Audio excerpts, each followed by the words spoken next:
Holiday greetings, everybody, from a nearly frozen tundra here in central North Carolina, Zone 7. I'm Bree the Plant Lady checking in with a weekly garden tour. Now, we are actually slightly above freezing. I am sort of being silly not having a coat on, but I think it's about 37 degrees now, which is great because really the last 48 hours we've been below 32. I think our low was 11. I haven't undone any pots, but we're going to do that on today's tour.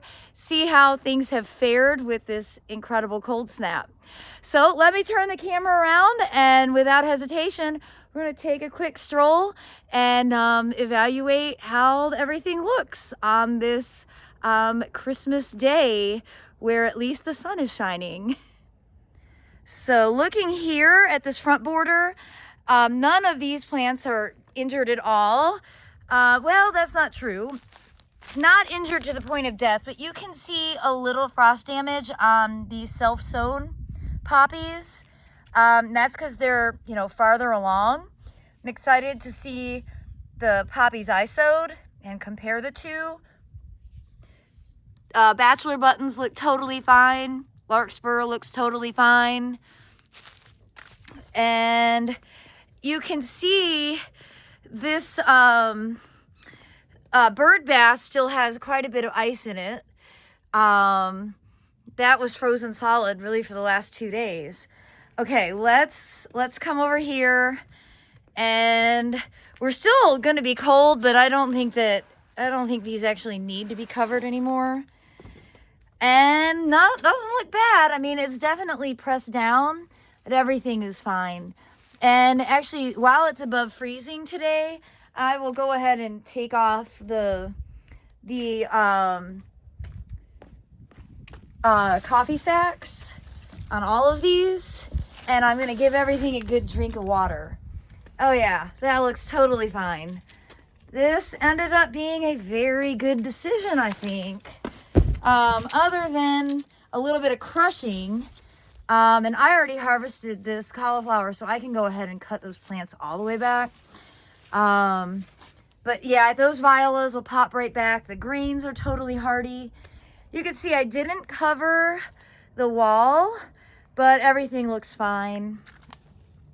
I'm also going to give this a good drink of water right now. And we were very windy, and so what you're really seeing on these is basically more wind damage. But a week from now, it's going to be like 70 with lows in the 50s. So yeah, there's just no sense at all about our weather. But I think all of this looks, without doubt, it looks fine. But I'm definitely going to give everything a good drink. That way it'll stay insulated. Go ahead and pop these off. And yeah, I mean, you can see the damage really more is from being crushed.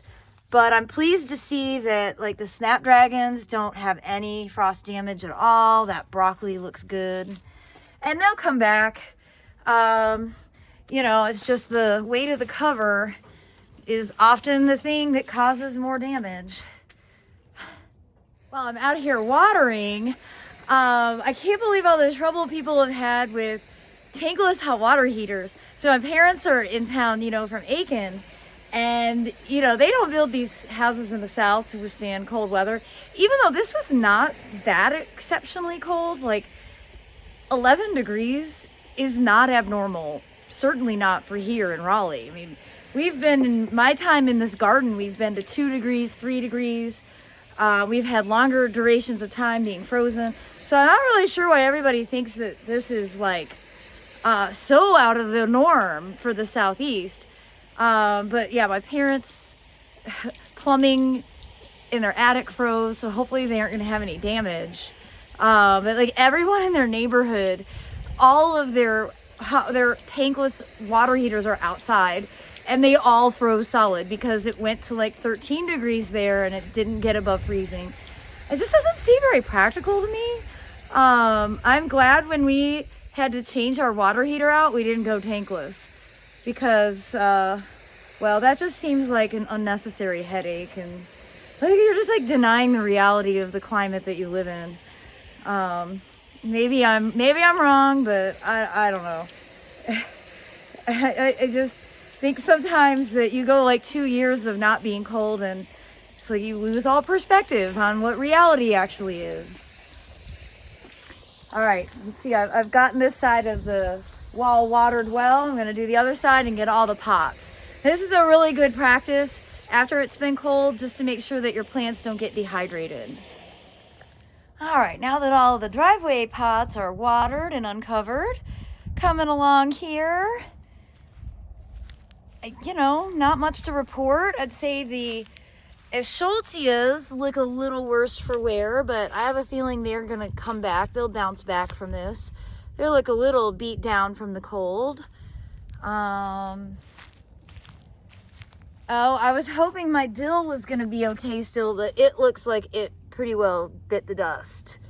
Good thing I harvested a whole bunch, because I am gonna be making scallops in a few hours, and I really like having scallops with fresh dill. The bed that I planted about a week ago, exactly a week ago, over here, looks untouched. Nothing's germinated yet. We did get like 2 inches of rain before the cold hit, which is really great for all the plants in the ground. Now, this is the first time I've really done a walk around, so let's see. So the plants in the ground look fine.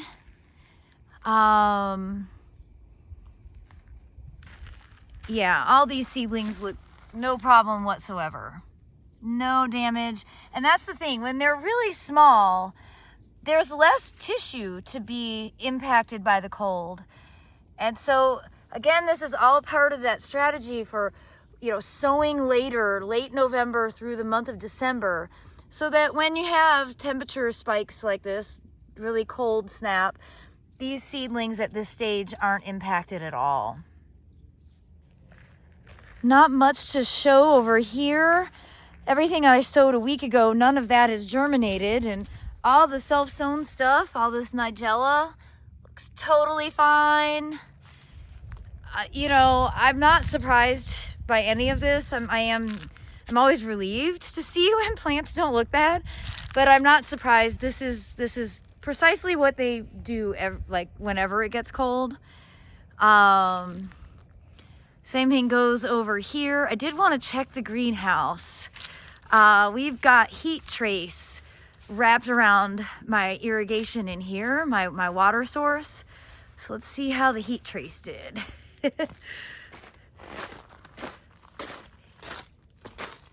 Well, it looks like there's some ice, but the water works and it's not exploding. So that is great. So for all the people with tankless water heaters outside, maybe you should wrap it in insulation and heat trace. You plug that in and it actually keeps everything insulated. All right, into this bed. I didn't really need to cover these, but I did just because I couldn't help myself.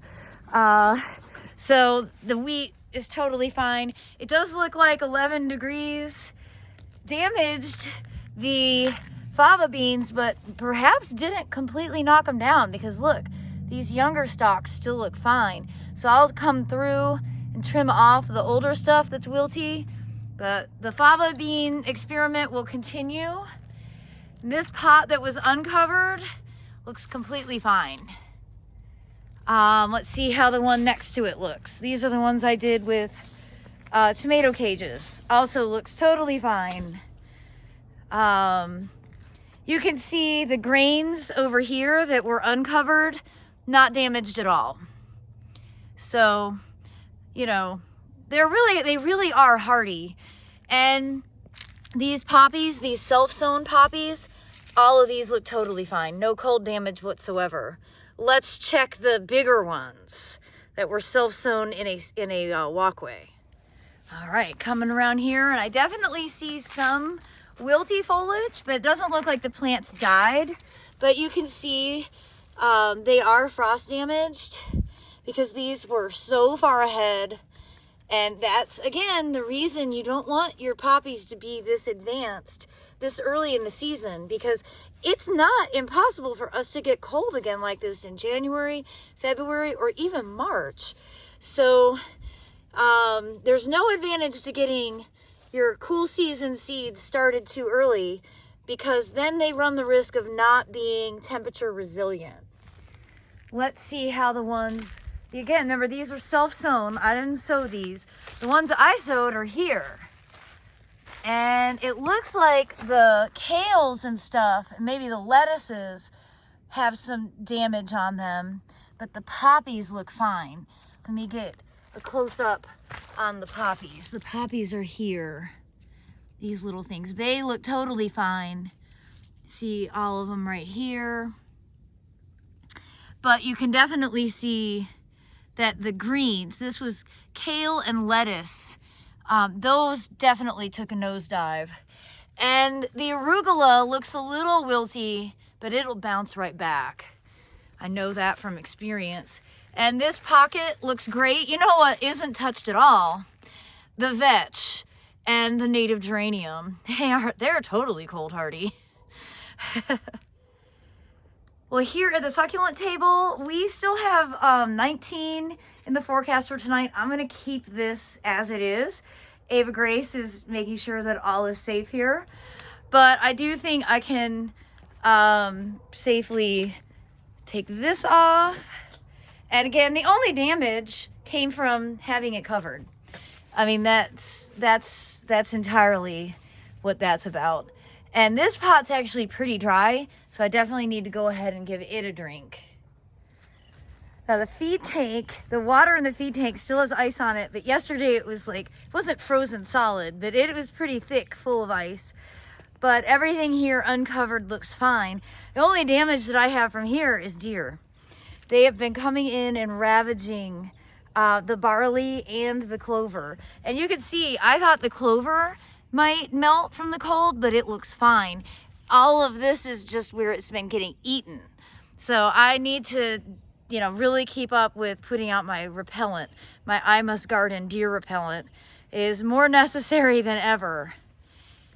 And these beds, you can see also, everything looks fine. You know, here's the feed tank I didn't cover.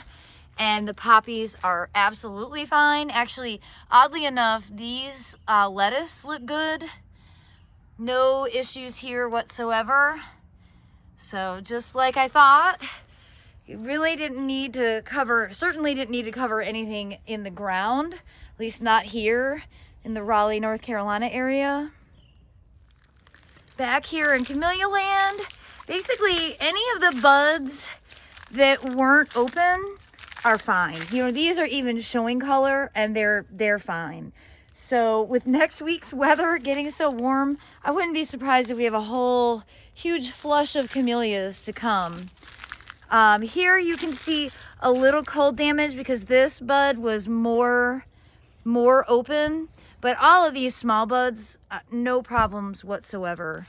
It definitely needs to get colder than 11 to kill off all the camellia buds. So that's great news. Just so you can see, back here in the woodland swamp, we have standing water, which is normal, and right now it's frozen. This is, you know, because we've had a fair amount of rain, we have a lot of springs. This is a swamp. Literally, this woodland is a swamp. It fills with water in the wintertime. So having standing water is not unusual at all. Having it frozen for multiple days is not something that we see very often. So you can see the cabbages around here look great. This broccoli untouched, totally fine. That calendula, however, did not make it. Now, I don't know, hope springs eternal. Maybe it'll come back from the roots, maybe not. And these Schultzia don't look great, but I have a feeling that they have a vigorous core. That they might flush out some new. But you can see when plants look like this, they're wilty and they, you know, they're like an off-color green.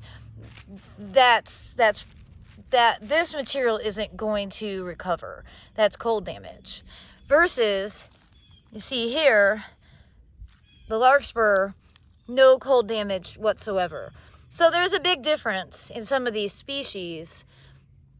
And of course, these Schultzia are from last year. These were seeded December of 2021, and they were growing really vigorously. And again, it all has to do with the growth stage of a plant, how cold hardy it's going to be. And these were just too tender and actively growing to withstand this cold snap. You gotta love winter sweet. This is untouched by 11 degrees and super fragrant. And of course, I brought this in for holiday arrangements, and the whole house, both houses, smell so good because of these branches. Now the Chinese fringe tree pretty well dropped all of its leaves. When it warms up, it'll be fun to come around with a mower. This olive looks good. Didn't get much damage. Have lots of cutbacks, but I'm not in a rush for cutbacks. And overall, I would say on a scale of 1 to 10 damage-wise, I'd give it a 2.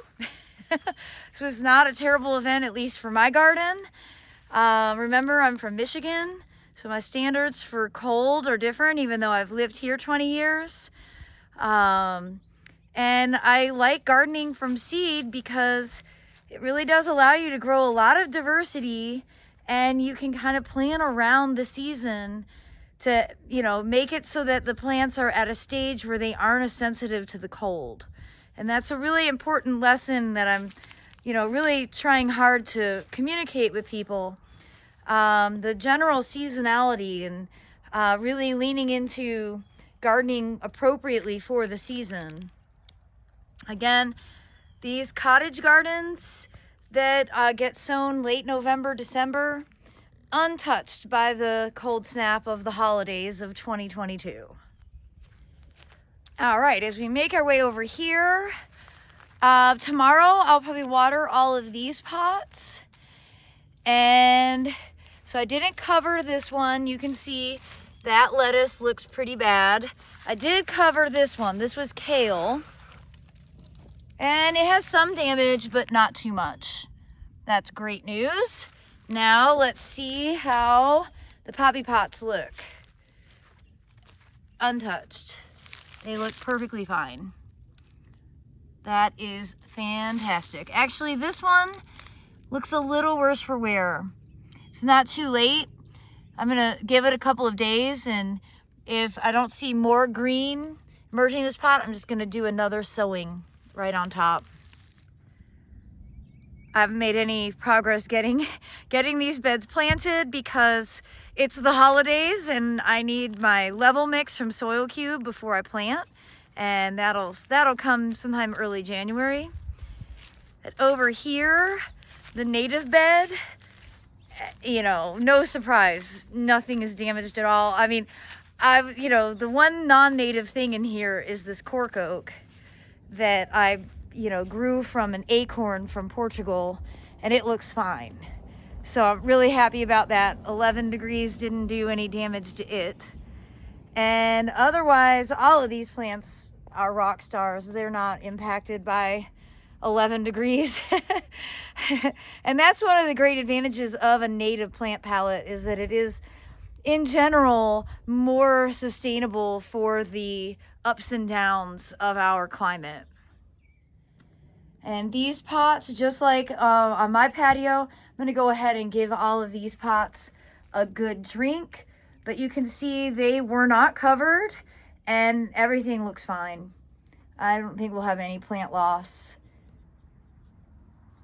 So as we close out this garden tour, I wanted to show you the welcome plaque that we used some of the hardy citrus on. And I've been secretly sneaking that juice into meals. Oh, okay. No one has complained. So good. I think mixed with other things like orange juice and lemon, pineapple juice, it's actually, you can dilute it and make it pretty edible. Well, we are wishing you all the very best. As always, thanks so much for watching, and I hope your gardens fared as well as mine did. And And I look forward to catching up with all of you next week in a new year. Stay safe and healthy. Merry Christmas and Happy New Year. Merry Christmas, everybody.